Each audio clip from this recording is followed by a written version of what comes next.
Okay, webale nnyo mulabi wa Motion Media, social media, Facebook, YouTube, Twitter, genda yo tunoonyeeko ensonga zonna obeyinga omanya kuzitambula. Ni mu kibuga Kampala nga bassentebe b'ebyalo olunaku luno olwaleero essanya kyabwe kiggwako eky'emyaka 5. Kaakati twagala okumanya bakyeyamandi bazzaako ki naye agaakagwawo agasanyusa oba agazaamu essuubi nti waliwo banga njogeddeko ne Rafael Magezi minisita w'ensonga oba wa gavumenti ez'ebitundu n'atugamba nti balina bye batuuse okulaba nga atlist bateekawo ebbanga mu maaso basente bano basigale nga bakulembera era ne palamenti naye kakasiza nti kisoboka okukolebwa era nga bayinza n'oteekawo oba amateeka agasobola okuba nga gabatambuzaako ku mirimu gyabwe okukola emirimu gyabwe naye nga olwaleero tekiggwawo nti basente babadde balina okuva mu ofiisi olwaleero era ssentebe ono singa kati kibadde kyateekeddwa dda mu nkola mukama wange badde tolina kuva mu ofiisi. Njagala oyanjulira abalabi ba Motion Media ate otubuuzeeko tuwulire lwaki oli mu ofiisi wadde essaawa eno ng'olina kuba wabweru wa ofiisi. Neyanziza madamu ne muganda wange kituufu mwe bwenyini mulese nze mu ofiisi musanze bade ndi bweru ne kusaba simanyi lwaki bade mugambe tujje mu ofiisi naye tutuuse wano ne mutaliza kubuuza nze question nange maze kuweereza mwe answer naye bade ndi bweru musabye nze kujja ne mwe wano ate ekikulu tuli munda kati kaitegeeza officially mwe mwenyini mulese nze mu ofiisi neyanza bakulu kakati singa okulonda kuno kubadde nga kituufu tekuliiwo as of now kubanga ekisanja kyammwe kyawedde si kituufu kituufu mwe mulaba gavumenti ebavaliwinga emirimu gye mukola okutuusa akalulu okutuuka esanja nekiggwako nga tebataddewo kalulu oba ndigamba nti akasente tewali at least bagabwandeewozi kituufu oba olina omwana ate otaddeko ssuubi ku mwana otunda style yatambula kati gavumenti nga gavumenti kituufu alina ffe ku mutima bo kugenda kusalawo ati bano oba ba LCs bayongere n'ekisanja kituufu bategere ate bamanyi enkola yaffe kimala okutegeera nti babavaliyo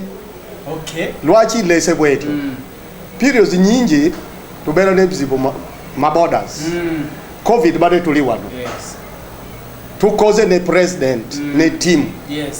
umulimu ffe tukoze Uganda yona basimye si president yoka lwaki bade tutaddeko amaanyi gaffe mumanya ati bantu baffe babeere ne bulamu ate tutambudde bulungi nnyo ne bantu baffe nnyo ne buli kintu treatment tufunye vaccination tufunye kati government nga government kugenda ko kola assessment alabe tukoze nnyo mulimu in fact bade ngamba eno basisi bayongera fe kati basimye tukoze nnyo baba wadde yakabwasi myaka enamwe yagale tukoze bulungi mukoze bulungi nange manyi nkoze bando bange mu kitundu sisobola kujje kuwana nnyo naye nze manyi ne batambula leero ne kuyogererebo bajako gamba chairman kituufu okoze kati ogenda yita abantu bano muddemu kubetoki mu kakiiko kubadde okulembera nabo kubakkiriza gaana mulimu abatambudde obubi nze nga nze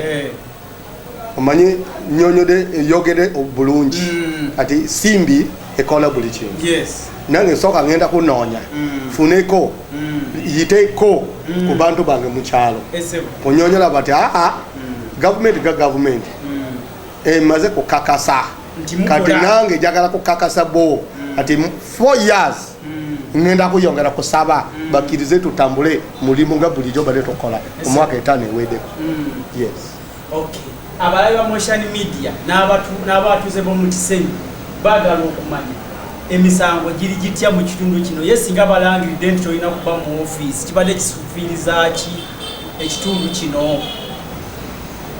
muganda wange nze nga nze mu kitundu ndi kugamba kusonga ya kukwatagana ne musango banga maze 5 years ne experience lina bo bona kati bali confident that chairman akwatagana ne bantu bulungi nnyo ne kuyambagana tulina court nga council omanyi KCC ewereza fe court ekwatagana ne LOC kati eno court eno tutula wano Samuel Omuyizi ne kuyamba ne kusomesa bantu ne kunyonyola muntu problem ye ne kusaba ye akankane agende mpola ensonga ne solvingirawo awo olabye kati ba brokers banji nyo mu parks kati bakubagana osimanya oli anyaze sente zange ebiki ayagala kutwala ku police tugenda ne ku police ne kujja musanga ne kuleta wa lwachi fenga fe tulinga basomesa toyagala nyo bantu bakwatagane oba bakolera mu kitundu emu fitina tujje ku bantu ne kunyonyola bo mazima kati oba oli mu kitundu oberanga nyumba ya tata kati mumaze kukubagana wali oba muli mu nyumba buli mutasirika nawuliriza tata agamba kati fe tumaze kutambula ne bantu 5 years kati tutegera bo ate ne bo bategera fe bulungi sigenda kusooka chairman muwulidde atubulidde nti enteekateeka zonna ziriwedde okusinkana akakiiko akabadde akakadde bateme empenda ate batambudde batya emyaka gineena naye ng'abalonzi mutusaasire embeera bwetyo bwebadde oba obadde oyagala kujja ssentebe mu buyinza ssentebe waali gavumenti emuwadde emyaka enaakulembere nga bweteekateeka okufuna ensimbi ezinateekateeka okulonda njagala okubagaliza ekiseera ekirungi Ssaabasajja Kabaka wange alenza omulangira Moses.